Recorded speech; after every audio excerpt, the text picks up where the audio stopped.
Bienvenue au Caring Museum Café, où l'art et le bien-être se rencontrent. Je suis Marjane Abadi, la créatrice de la méthode Mindful Art. Mon travail consiste à aider les lieux culturels à développer des projets d'inclusivité et de bien-être. Et en compagnie de mes invités, nous explorons des chemins du caring dans le monde de la culture. Dans ce podcast, je vous propose d'explorer avec nous les projets inspirants avec ceux qui les ont menés pour un monde plus bienveillant. Installez-vous, prenez une tasse de douceur pour un moment de créativité partagée, des conversations inspirantes, des récits à savourer. Vous êtes au Caring Museum Café, laissez-vous emporter.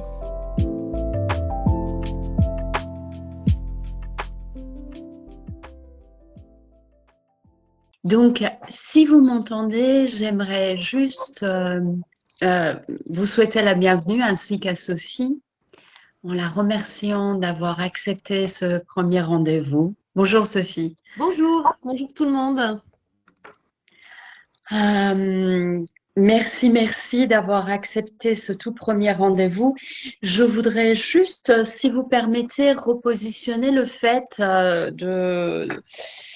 de dire un mot en fait par rapport à ce Caring Museum Café, dire un tout petit peu comment ça va se passer et on démarre, ça va? Donc, je suis super contente de vous voir toutes ici. Yes, j'ai réussi même à allumer mon caméra. Magnifique. Je voulais juste vous dire, je sais qu'en France, notamment, c'est très important de ne pas utiliser de mots anglais. Moi, j'habite en Belgique, on a déjà plusieurs langues, donc on a plus tendance à utiliser des mots en anglais. Et, euh, et pourquoi j'ai gardé Caring Museum, c'est parce qu'en fait, le mot care, selon Toronto, a quatre significations, ce qu'on n'a pas dans le mot en français. On a le caring about, taking care of, caregiving, care receiving. Et donc, il y a toutes ces notions que j'aimerais qu'on puisse développer au fur et à mesure des séances avec vous, parce que comme dans la préparation, Sophie disait, les musées sont déjà un endroit où on prend soin des gens et on prend soin des œuvres, donc c'est pas quelque chose de nouveau. Donc voilà, pour le mot en anglais qui a questionné certaines personnes qui sont venues vers moi. Par rapport au déroulé d'aujourd'hui, on va avoir 20 minutes à peu près d'échange de questions-réponses avec Sophie.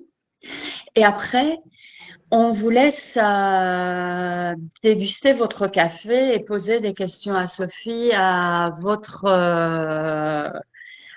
aise, selon voilà, on va échanger et enrichir nos connaissances mutuelles des mises en place de projets CARE. J'espère que ça vous convient. On démarre, Sophie? On démarre. D'accord. Alors, je voudrais vous poser la question, si c'était possible de choisir parmi les œuvres de votre musée, quelle est votre œuvre préférée? Alors, comme je vous l'ai déjà raconté, c'est quelque chose de très tabou pour un conservateur de musée de déclarer sa flamme à une œuvre d'art, ne serait-ce que parce que, de la même manière que tous les membres de l'équipe sont un peu vos enfants, de la même manière, tous les tableaux, toutes les œuvres d'art du musée sont aussi vos enfants. Et donc, déclarer que l'on préfère tel ou tel objet est particulièrement tabou dans notre métier. Mais, comme je vous l'ai aussi dit, je crois, je me suis rendu compte pendant le confinement, finalement, le confinement nous a appris beaucoup de choses. Et ça m'a aussi appris que s'engager à titre personnel, parler de soi, au lieu que ce soit indécent, enfin, ça peut être indécent, hein, mais en plus, ça a une vertu qui est en miroir, agir sur l'engagement des autres, révéler d'une certaine manière, la dimension personnelle et intime de toute aventure professionnelle. Et ça m'a libérée, en tout cas, j'ai osé par exemple, sur LinkedIn, écrire des petites notices sur les œuvres que j'aimais et dont je parlais, non pas comme quelqu'un qui sait, mais comme quelqu'un qui aime. Et donc, à cette occasion, j'ai avoué plusieurs fois que il y avait un tableau à Nantes qui m'avait amené à ce musée. C'était pas la seule raison, je précise, mais c'était une des raisons. Ça peut paraître bizarre, mais voilà, j'ai rencontré le songe de Joseph de Georges de Latour dans les années 90. J'étais en visite à Nantes pour voir un collègue conservateur et j'ai eu un coup de foudre, artistique pour ce tableau que j'ai trouvé tellement beau, tellement inspirant et que ce tableau me faisait tellement de bien et voilà, ça fait partie de ces chefs-d'œuvre universels. Chef-d'œuvre pour tous, mais chef-d'œuvre pour moi particulièrement. Ça a été une des motivations fortes pour postuler à Nantes, ce qui peut paraître vraiment bizarre, parce que du coup, j'ai ce pouvoir complètement inouï de pouvoir aller le voir quand je veux, le jour, le soir, si je veux, quand le musée est ouvert, quand le musée est fermé, et de recréer indéfiniment cette rencontre qui a la particularité, comme toutes les œuvres d'art que l'on aime, de se rejouer à chaque fois aussi fortement, mais différemment, d'être une sorte voilà, de désir qui crée le bonheur de voir, et ce bonheur de voir refait naître le désir, et c'est une sorte de flux constant en soi. Et voilà, ce bonheur que je trouve absolument inouï, je trouve que voilà, c'est une richesse absolument incroyable de pouvoir avoir accès à ce tableau n'importe quand.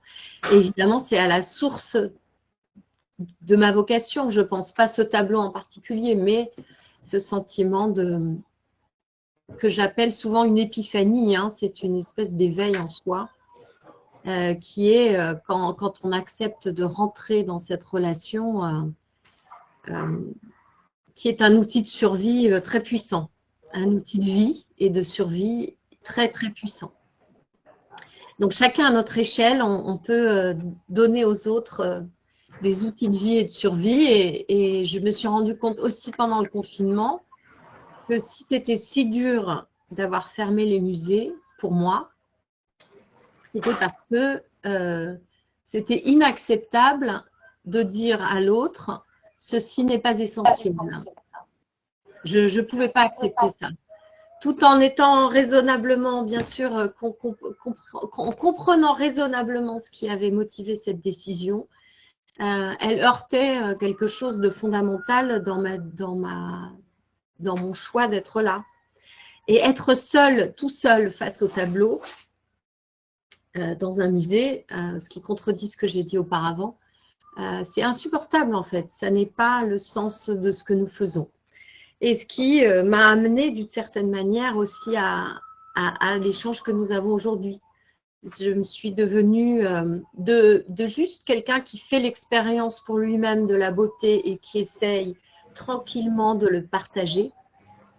Ça m'a rendue peut-être un peu plus militante, ce que je ne suis pas du tout normalement, plus militante sur la capacité de l'art en général, parce que bien sûr, l'art plastique n'est pas le seul art à avoir cette puissance en lui. La puissance, disons, sociale et de soin de tout individu et de partage, voilà. Cette puissance du tableau ou de la sculpture ou de la musique ou de toute forme d'art à nous rendre vivants et à justifier notre présence sur Terre. Bon, c'est un peu extrême, hein, mais j'y crois profondément. Je comprends. Je comprends et merci. Quand vous parliez, Sophie, moi, ça m'a... Je ne sais pas, j'ai eu cette image, mais c'est peut-être aussi un peu extrême de par la non-contact avec l'art, tel que vous la décriviez, ça m'a rappelé aux cellules d'isolement que malheureusement la République islamique utilise très très souvent, où tout est blanc. En dehors de l'aspect où c'est très petit, c'est 1,50 m sur 1,50 m, c'est très blanc aussi. Il n'y a rien à voir, rien à mettre sous la dent, à mettre dans son âme en fait. Donc, oui, je pense qu'on peut tuer quelqu'un très efficacement comme ça. Oui, c'est l'expérience qu'ils décrivent. Donc, pour continuer dans notre lancée et dans le mode care, vous avez un tout petit peu parlé de ça. C'est quel a été le départ pour vous de vos réflexions sur mettre en place des éléments de Caring Museum dans votre musée? Alors ça, je dois remonter un tout petit peu plus en arrière, en fait, qui est une autre expérience qu'on avait faite quand je dirigeais le LAM à Villeneuve-d'Ascq. On a mis en place un week-end pour les enfants, pour les familles. Je crois qu'il existe toujours. Un week-end, je crois que c'était au mois de novembre, voilà, qui était une manière finalement de faire du musée un lieu festif et familial pendant 2 jours. Ça a remporté un énorme succès, preuve que voilà, on ne sait pas toujours quoi faire, à la fois joyeux et source de culture avec ses enfants, surtout les week-ends de mauvais temps. Mais il y avait quelque chose qui me gênait dans ces week-ends, c'est la surexcitation, l'avidité, l'impatience des enfants et des parents, la difficulté de résister à la frustration de la queue, de la foule. Et j'avais en moi une sensation bizarre de me dire on est peut-être en train de se tromper, quoi. Au lieu d'amener un état qui est celui que je ressens quand une œuvre me parle, on crée une espèce d'effervescence qui ressemble beaucoup au reste du monde, dans la joie certes, dans l'excitation, mais qui ressemble à beaucoup de choses qu'il y a en dehors du musée. Et donc ça avait des vertus, mais ça avait de très gros défauts. Et j'ai discuté avec l'organisatrice et l'organisateur de cet événement, et je leur ai dit, il faut qu'on trouve une autre manière de mettre les enfants en contact des œuvres d'art, une manière qui est, au lieu de les mettre dans la frustration, le désir de toucher, le désir de manger, le désir d'incorporer les choses, l'impatience, voilà, de les amener vers ce moment qui, quand je le vis, moi, bon, c'est difficile c'est le problème des expériences, hein, c'est difficile d'imaginer ce que c'est pour d'autres. Alors, je suis obligée de revenir à moi. Ce n'est pas par égoïsme, c'est parce que c'est le seul accès que j'ai à ça. Et donc, pour moi, quand je suis dans cet état de bonheur et d'appréciation esthétique, d'une certaine manière, ma connaissance se calme et repart un peu dans l'arrière de ma tête. Et ce qui vient vers l'avant, c'est une sorte d'attention très présente et en même temps de grand calme, une sorte de béatitude et de flux temporel et spatial difficile à décrire. Et ça ne comporte ni excitation, ni envie de m'approprier le tableau. Au contraire, le tableau ou l'œuvre d'art, elle reste là où elle est et je l'aime là où elle est. Et tout d'un coup, tout l'espace entre moi et l'œuvre se met à chanter. Et cette expérience peut durer de quelques secondes à évidemment beaucoup plus longtemps. Et on peut même être 2 face à l'œuvre, 3, 4, et vivre ensemble cette espèce de musique spatialo-temporelle. Et donc, j'ai cherché avec les responsables du service des publics du LAM qu'est-ce qu'on pouvait faire par rapport à ça, juste en pensant aux enfants. Et à ce moment-là, ma sœur avait commencé une pratique assez poussée de la méditation. Et je lui ai demandé, est-ce que tu connaîtrais des gens qui savent pratiquer la méditation guidée par une œuvre d'art et plutôt que guidée par la respiration ou la seule respiration, plutôt que centrée juste sur le corps, est-ce qu'on peut faire ce travail à partir d'une œuvre d'art? Et donc, à l'époque, elle m'avait donné quelques noms, mais ça n'existait pas vraiment. Et donc, en arrivant à Nantes, je n'ai pas oublié cette idée.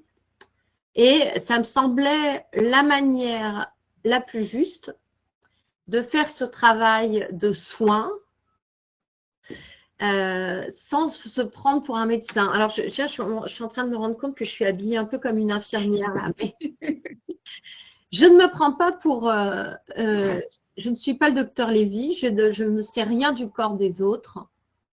Et à la limite, je ne veux rien en savoir, mais en revanche, j'aimerais bien arriver à trouver des outils qui ne sont pas dédiés uniquement à ceux qui souffrent, ou alors nous sommes tous souffrants, Oui. mais qui soient dédiés à tous, mais qui permettent un chemin de sensibilité et de sensation entre un individu et les œuvres. Parce que ça, c'est bon, la philosophie, mais beaucoup d'autres choses nous apprennent que l'œuvre d'art n'est pas dans l'objet, elle n'est pas en moi non plus, elle est entre les deux.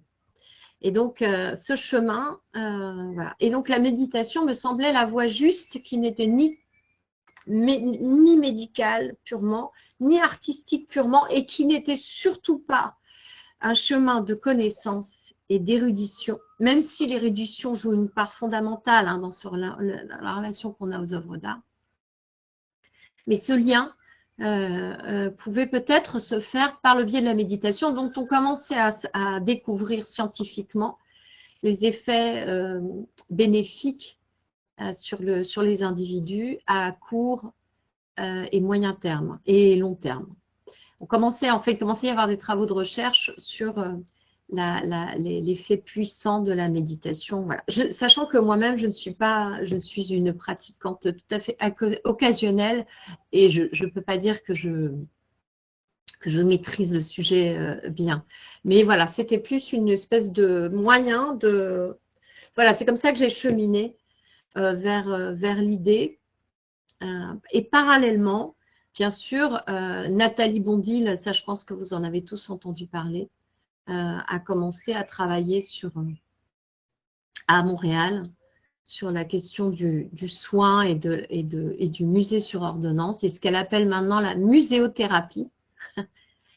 Et bien sûr, j'ai eu le sentiment qu'on commençait à se rejoindre, que toutes les petites billes peut-être commençaient à se rejoindre.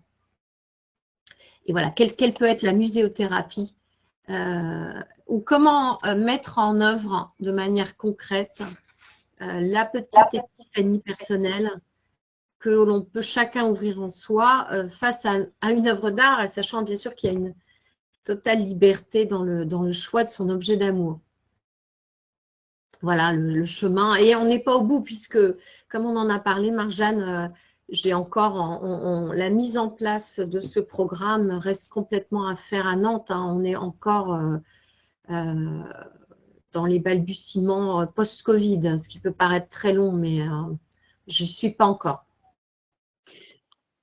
Oui, merci. Vous avez un tout petit peu répondu à la question suivante. En fait, pour les personnes qui participent, nous avons déjà mis en place aussi un projet ensemble. Je voulais savoir si vous avez eu des feedbacks par rapport à ça et comment les gens l'ont reçu. Alors, il y en a sûrement eu, mais j'en ai pas eu personnellement. Mais alors, on peut raconter quand même, Marjane, ce qu'on a essayé de faire. Allez-y, parce que c'est vous qui êtes la chef d'orchestre de cet événement. C'était sur votre invitation. Oui. Donc, en fait, nous, la façon dont on l'a mis en place par rapport au colloque sur le bien-être en ville. étant donné que vous estimiez que c'était extrêmement important, l'aspect, le musée au centre du bien-être en ville. Donc, vous m'avez proposé une intervention qui est devenue 3 interventions. Une intervention par rapport à, pour les personnes qui étaient empêchées ou à distance, où on a eu 60 personnes, 60 participants. Et 2 interventions face à l'œuvre où il y avait 40 personnes à chaque fois, parce que la salle le permettait, la disposition de la salle. Et voilà. Donc, c'était avec plusieurs œuvres qui ont été dans le process. Je décris juste un peu l'organisation. Vous m'avez fait plusieurs propositions d'œuvres. Et parmi ces œuvres-là, moi, j'ai choisi celle qui me parlait le plus pour faire le travail d'écriture et de mise en place. Et chaque session a duré à peu près 1 heure avec des échanges après.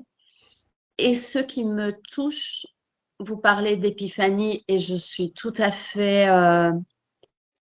mon travail, je le fais dans l'intention que la personne s'approprie tellement l'œuvre que ça devient presque la rose du Petit Prince par rapport au Jardin des Roses, qui devient unique pour lui. Mais ce qui est très intéressant, c'est de voir que les gens ne s'empressent pas de quitter le musée. Ils vont continuer à flâner, à regarder les autres œuvres au musée. C'est ça qui me touche. Et ceux qui sont à distance, ils expriment le souhait de revenir au musée et observer l'œuvre en vrai. Oui, ça c'était une question que j'avais et dont on a un petit peu parlé, qui est pour moi le musée, c'est un espace réel en fait, et l'œuvre d'art est un objet réel.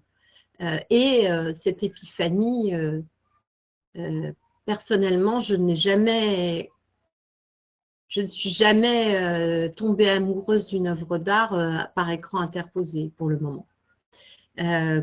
Probablement parce que j'ai été aussi éduquée comme ça en fait. L'espace et l'échelle du corps par rapport à l'espace jouent un rôle fondamental. Et donc, mais c'était très intéressant à travers votre expérience, un exercice à distance à partir de l'image, ce qui permet en effet de guider par les détails, de considérer le tableau comme une surface et de pouvoir zoomer certains espaces. Mais c'est vrai que le lieu, pour moi, est très important. Et dans ma carrière, on a souvent parlé des œuvres d'art dans la ville. C'est une thématique importante à Nantes aussi, hein, grâce au voyage à Nantes. Cette idée que la ville et l'art peuvent se rapprocher encore plus que par le musée, que l'art peut aller à la rencontre des gens là où ils sont, plutôt que d'attendre que l'on gravisse les marches. Hein. Il y a même pas forcément, c'est même pas forcément une métaphore, puisque à Nantes, il y a un escalier, qu'on gravisse les marches de l'art. Et bien sûr, je comprends très bien l'intelligence de cette idée. J'ai juste un petit doute qui est que la situation, la condition, l'état dans lequel on est n'est pas anodin. On ne commerce pas avec l'œuvre d'art comme on commerce avec n'importe quel autre objet. Parfois, dans la rue, on peut avoir une épiphanie. C'est tout à fait possible. Tout d'un coup, et on ne sait pas pourquoi, quelque chose en soi se rend disponible à une expérience esthétique qui vient rencontrer un objet esthétique, un ciel, un arbre. Et c'est des moments qui sont largement aussi puissants que ceux que l'on a face à une œuvre d'art. Mais c'est de l'ordre du oups, c'est de l'ordre du hasard et de la voilà. Le musée, lui, est organisé d'une certaine manière. Alors, pas toujours bien organisé, je dois dire. Hein. On est sûrement critiquable de ce point de vue-là, mais on est organisé pour orchestrer donc le calme, la pureté, l'accrochage, la lumière, voilà, c'est une sorte de dispositif à bonheur esthétique que pour moi l'écran ne recrée que partiellement. Et c'était une des découvertes de ce travail avec vous, c'est de voir qu'on peut, que c'est en tout cas une des voies d'accès et ce qui permet bien sûr de démultiplier l'expérience. Oui, pour moi, c'est un feedback que j'ai reçu. Je me rappelle de deux. Il y a une personne qui, par écran interposé, disait: j'ai jamais aimé les œuvres des peintres flamandes parce que je les ai toujours trouvées sombres. Mais là, j'ai envie d'aller et de découvrir. Et donc, l'écran interposé, l'intention, c'est qu'il puisse se dire: si je l'ai reçu avec une telle force par l'écran interposé, qu'est-ce que ça va être si j'y vais? Et donc avoir envie d'y retourner. En tout cas, merci pour la proposition qui a été extrêmement riche par rapport à cette œuvre, parce que c'était également le songe de Joseph qu'on a choisi de mettre en avant avec Mindful Art. Et on arrive à notre dernière question avant d'ouvrir les échanges avec les personnes qui sont là. Je voulais savoir quels étaient vos projets à venir. Bien, l'idée est de cette expérience isolée, d'essayer d'en faire une organisation. Et l'idée est de dialoguer étroitement avec une psychiatre hors norme qui s'appelle Rachel Baucher et qui est chef du service psychiatrie de l'hôpital de Nantes, qui a une passion personnelle pour la question du beau. Qui est partante et même impatiente, et qui a été à l'origine de ce colloque sur ville et santé mentale, où la dimension culturelle occupait une part absolument centrale, enfin, ce qui a été l'objet d'une lutte, parce que ses collègues n'étaient pas forcément d'accord, ne voyaient pas forcément le lien entre la culture et la santé mentale. Et j'étais au comité scientifique, donc on s'est battu pour que ça reste l'un des thèmes centraux de ce colloque. Et donc, au-delà de ce projet qui était un événement, je voudrais qu'on essaie de trouver un système organisé pour qu'il soit un des modes, voilà, ce n'est pas le seul bien sûr, mais que ce soit un des modes d'accès aux œuvres du musée, que ces expériences de méditation guidée qui pourraient être destinées à tout un chacun, bien sûr, ou alors faire partie d'un protocole de soins dans un cadre institutionnel ou non, en fait. En gros, c'est mettre le musée au service de la ville et de la population sans se prendre pour sans se prendre pour la panacée, bien sûr, mais en introduisant cet ingrédient qui, pour moi, je le redis, est essentiel, qui est finalement une manière de se reconnecter à son âme, je n'ai pas peur des mots, et aux autres, par le biais des œuvres d'art, et cette présence finalement de l'immatérialité des choses en nous, c'est un instrument de présence au monde et d'expérience de la réalité qui pour moi est très très puissant. Donc je voudrais qu'on l'organise de manière plus systématique et régulière. Avec des modalités qui restent à définir. Une modalité certainement ouverte à tous, mais aussi une modalité où on va chercher des gens qui ne savent pas, enfin qui souffrent et qui ne savent pas qu'ils ont en eux ce paysage, cet horizon d'espérance et de plaisir et de bonheur, et de mettre en contact ces deux univers.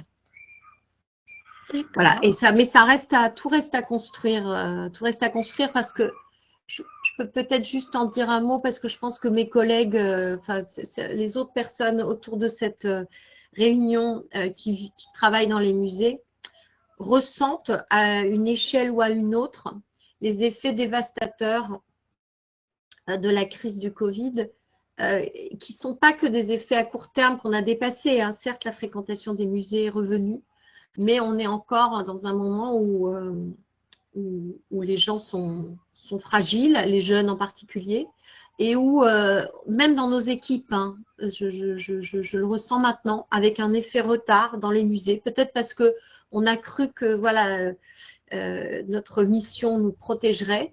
Mais non, il y a chaque individu a ressenti cette onde de choc et l'a retraduit dans sa vie propre.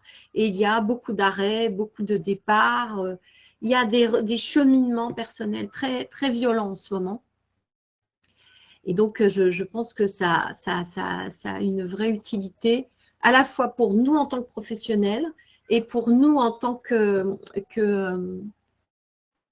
interface généreuse, désintéressée entre une cité et un objet qui est l'art. Magnifique.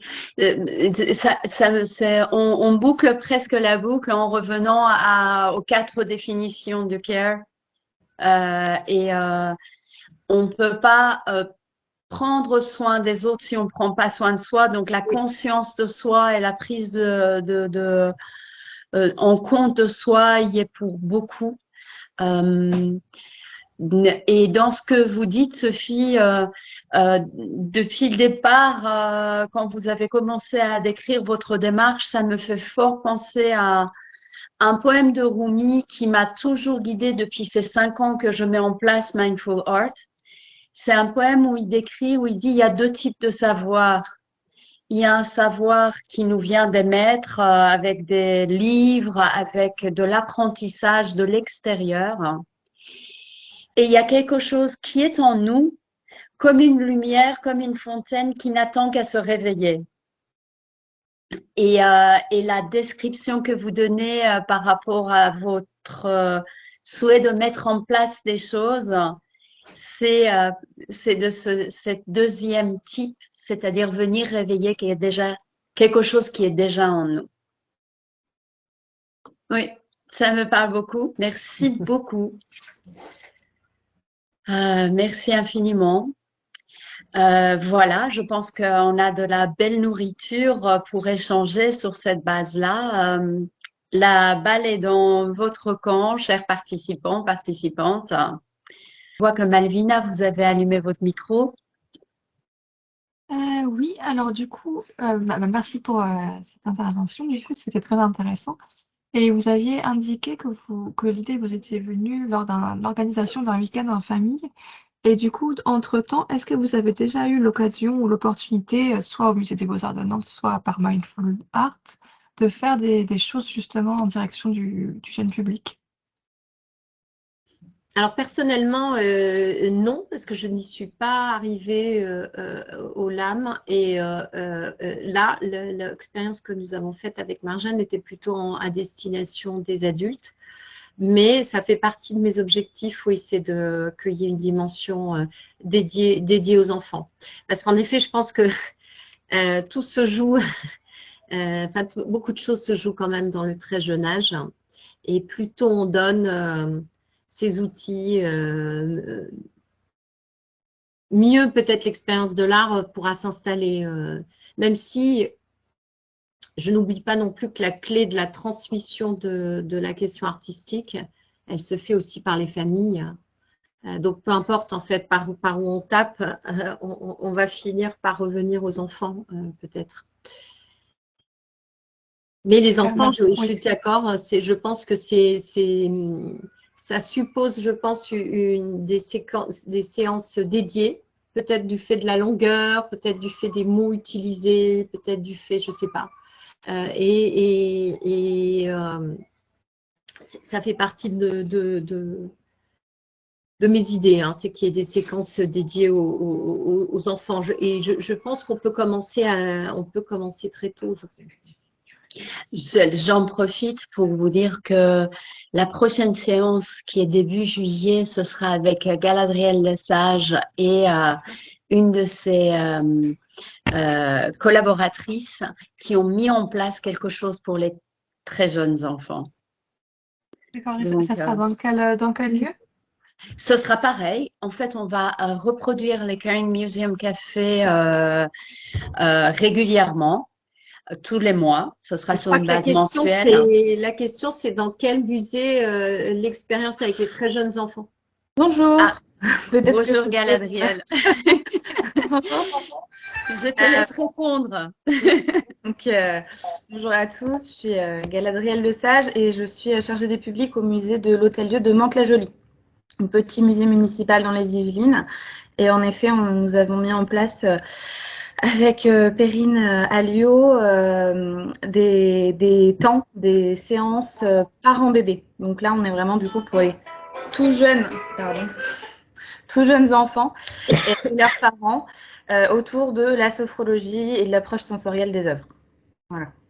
Donc, je vois que Perrine est également là. Donc, voilà. Ce sera le 5 juillet, si je ne me trompe pas. Et puisqu'on est en train de parler des autres séances, il va y avoir également, à partir du mois de septembre, une séance avec le musée des Beaux-Arts de Canada. Alors, je me permets juste, ce sera le 6, je crois, pour… 6, d'accord, merci. D'accord, merci beaucoup. Donc, dans le programme… Oups. Il y a ça, et le 20, on va expérimenter pour celles et ceux qui le souhaitent une séance Mindful Art à distance, du coup. Donc 20 juin, 6 juillet, après, on se voit à la rentrée. Et on va vous envoyer tout ça avec un mail. Voilà. Donc, chouette d'avoir revu aussi Galadriel. Marjolaine, est-ce que vous vouliez poser une question? Je vois votre micro est coupé, Marjolaine. Ah, attendez. Voilà. Bonjour. Bonjour. Oui, donc je m'interroge beaucoup sur ces questions et j'aimerais vraiment mettre en place dans notre musée, au musée des Beaux-Arts de Caen, ce type d'action. On est déjà tous très sensibles au sein du musée, en tout cas les médiatrices et les médiateurs ont déjà réalisé des médiations autour de la visualisation, en tout cas de l'écoute avec des instruments de musique, etc.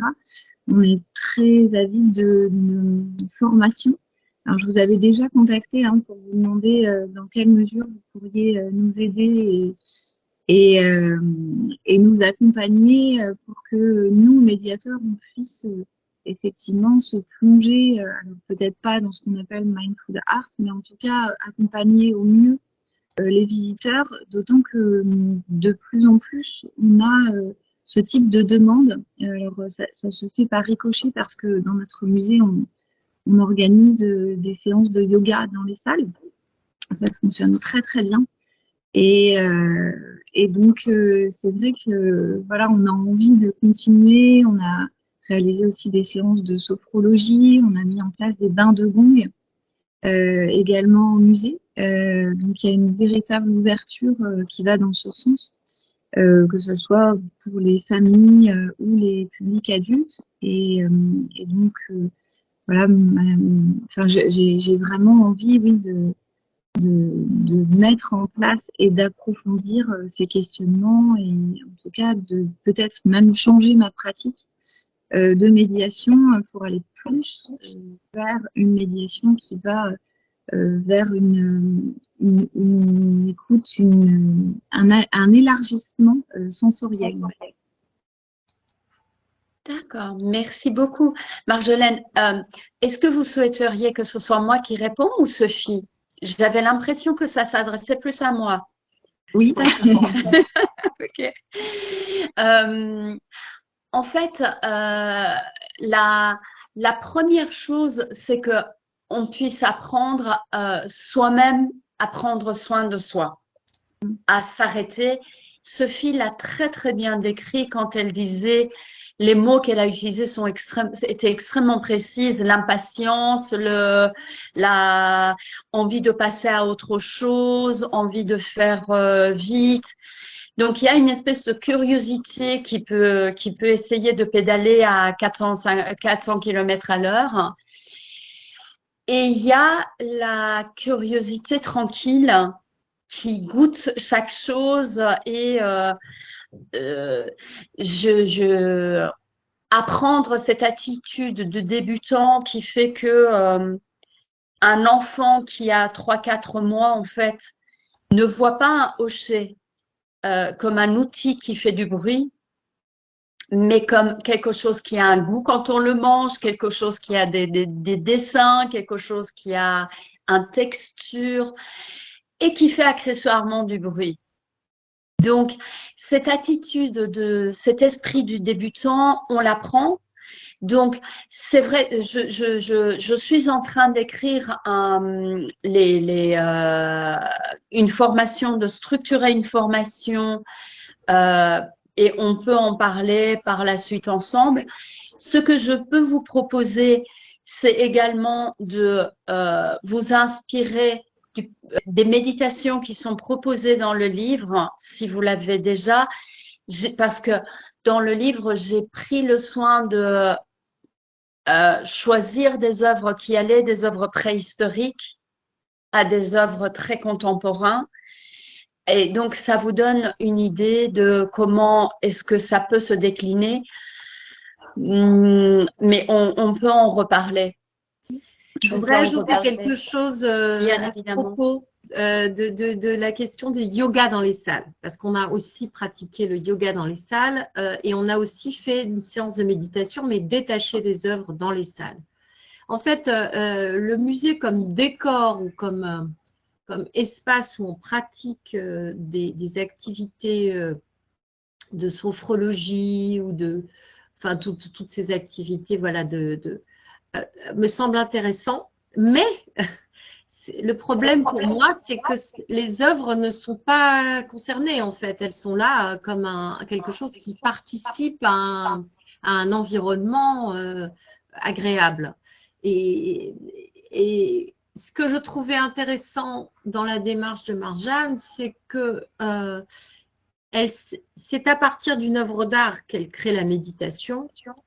Et que donc sans œuvre d'art, enfin en gros le musée n'est pas qu'un support ou un environnement, mais c'est aussi un lieu où on trouve les objets qui peuvent servir enfin bref, voilà, l'art était au centre, voilà, la personne et l'art étaient au centre en même temps. Alors qu'il me semblait que dans le yoga, enfin ça a beaucoup de succès, ça marche très bien. Et en effet, je pense que le musée est un lieu qui va au-delà d'une collection d'objets. Mais j'avais peur, j'ai un tout petit peu peur qu'on rate l'objectif. Alors, je me permets de répondre parce que vraiment, en tout cas, les séances qui se passent au Musée des Beaux-Arts de Caen, il y a avant la séance une appropriation et une médiation assez courte, hein, d'un quart d'heure, dans les salles d'exposition. Et en fait, la personne qui réalise les séances de yoga propose des postures vraiment en lien avec les œuvres. Et elle accompagne vraiment, par exemple, la dernière fois, la séance se passait dans la partie contemporaine du musée et les gestes qui étaient proposés étaient en lien avec les gestes du peintre. Donc, on n'était vraiment pas dans un décorum, mais au contraire dans une appropriation complète. Et les postures accompagnaient vraiment aussi le regard d'une œuvre à une autre. Donc, on n'était pas du tout dans un décorum, mais au contraire, déjà dans une posture où on se place dans l'ambiance de la salle. Et puis ensuite, un regard posé en même temps que les postures sur les œuvres. Donc, et c'est pour ça que ça marche aussi, je pense. C'est que le musée n'est pas un décorum, une salle d'accueil, mais vraiment regarder les œuvres autrement par la prise en considération de notre propre corps. C'est vrai que la place du corps, on voit, moi je vois cette évolution chez tout le monde, c'est-à-dire dans les années 80-90, la question était d'être intelligente et de réfléchir bien. Et là, je vois aussi par mon métier de psy, la question, c'est de se sentir bien dans son corps. Et donc, la corporalité, on revient à la discussion du musée comme espace. La corporalité et la matérialité des choses, peut-être également, on a beaucoup parlé de cette période traumatique du Covid, par l'immatérialisation excessive du Covid, on revient à ressentir encore plus l'importance du corps. Génial, c'est d'entendre toutes ces belles initiatives. C'est en Belgique, on dit c'est goûteux. Je ne sais pas si en Belgique. Magnifique. Merci. Est-ce qu'il y a d'autres choses, Marjolaine, que vous voulez ajouter, ou est-ce qu'il y a d'autres questions de la part d'autres personnes? Ok, donc je vous en prie. Donc on reste en contact. Est-ce que s'il n'y a pas d'autres questions, moi j'ai une question à poser à tout le monde. Je voudrais vous inviter si vous avez des pratiques que vous avez envie de partager, parce qu'il y a énormément de belles pratiques. Avec Sophie, on en parlait et on en a parlé également avec Juliette Barthélemy de Lille. Dès que je lui ai parlé de ces Caring Museum Café, elle a dit oui, on se disait qu'il n'y a pas un endroit où on peut partager les tops et les flops, les meilleures pratiques, qu'est-ce qui nous plaît, qu'est-ce qui ne nous plaît pas. Donc, si vous avez créé de belles initiatives et que vous avez envie de partager avec les collègues, nous, on est ici que l'espace de mise à disposition parce qu'on a les mailings prêts et on peut vous inviter facilement, rapidement, enfin, relativement.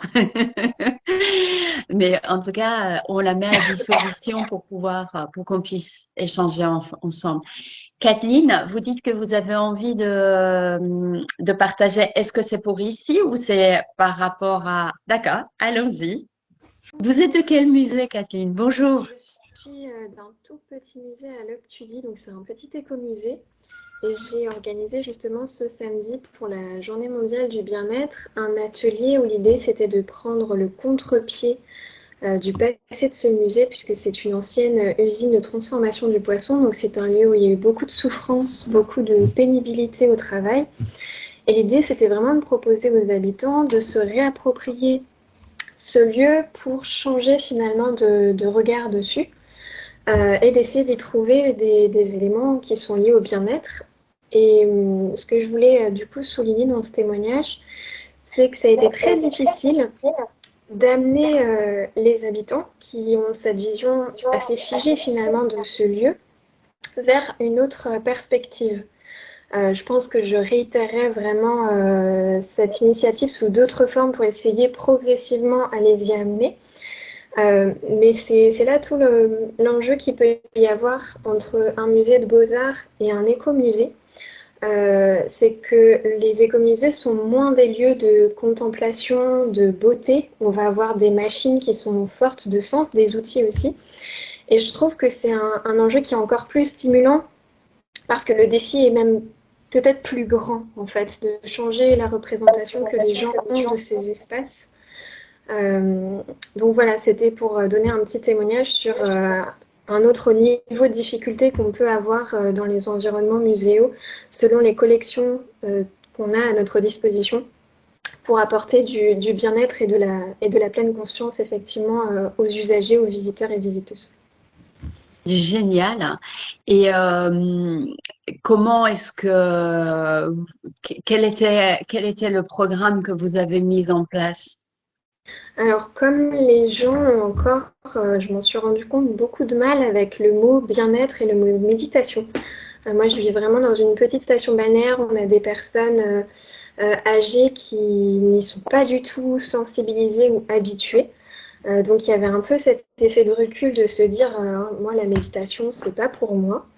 Donc ça a été compliqué de les prendre par la main et de leur dire mais venez, vous allez tester, ça va être très court, on est sur un format vraiment d'initiation. Je leur ai proposé entre 20 et 25 minutes avec une salle qu'ils connaissent très bien et deux linogravures qui reflètent bien en fait ce paysage industriel maritime. Et à la suite de cette petite initiation à la fois sur des exercices de respiration et sur la méthode que vous proposez, puisque j'avais écouté le podcast que vous avez animé avec Claire Cazedas sur l'œil du tigre, où vous proposiez justement un petit exercice pour rentrer dans une œuvre. Donc je m'étais servi vraiment de cette amorce, de ce scénario-là, mais transposé aux deux œuvres en question. Et après, ils avaient un atelier de créativité avec une artiste linograveuse où on leur avait proposé des cartes postales émotionnelles et mémorielles, donc avec des citations qui étaient liées à ce lieu de travail, qu'ils devaient se réapproprier avec des tampons représentant différentes images maritimes liées à la mer, aux poissons, aux usines, aux vieilles pierres aussi. Et l'idée, c'était vraiment de leur proposer de créer pendant un temps d'une heure et demie à peu près des cartes qu'ils s'approprient autour de citations liées à cet environnement. Les participants qui sont venus ont vraiment beaucoup apprécié. Il y a des mamans qui sont venues avec leurs enfants de 12 ans, donc ça renvoie à la question de la présence effectivement du jeune public. Et là, c'était vraiment dans une optique de un temps qu'elles voulaient s'offrir avec leurs enfants, donc j'ai trouvé ça très intéressant. Mais c'est vrai que j'ai eu beaucoup de mal, effectivement, à faire venir ces habitants, à ce qu'ils se sentent légitimes à participer à ce type d'atelier. Donc il y a un vrai travail derrière pour en faire une pratique du quotidien, voilà, qui permettent à tous de se sentir légitimes. Super intéressant, merci. Moi, ça évoque le fait de mettre le mot art-thérapie. Et je pense que ça pourrait, pour votre type de public, ça pourrait même encore amoindrir le nombre de personnes qui pourraient dire ça, c'est pour moi. Donc, je pense que plus on abaisse les barrières à l'entrée, peut-être même ne pas parler de bien-être, de parler d'un moment à soi, de pas parler de méditation. Les mots sont très très importants effectivement et ils peuvent faire peur. Et je m'en suis rendu compte du coup au cours des 15 derniers jours quand j'ai communiqué sur cet atelier. Merci d'avoir écouté ce premier épisode de Caring Museum Café. Les épisodes suivants vous attendent pour continuer ce voyage entre l'art et le bien-être. N'oubliez pas que vous pouvez également nous rejoindre chaque mois en direct pour rencontrer des responsables culturels passionnés et échanger avec eux. Vous avez toutes les informations utiles sur notre site mindful-art.eu. Vous trouverez les informations également dans la description de ce podcast. Préparez-vous donc à vous plonger dans un monde d'inspiration et de partage. Et je vous dis à tout bientôt.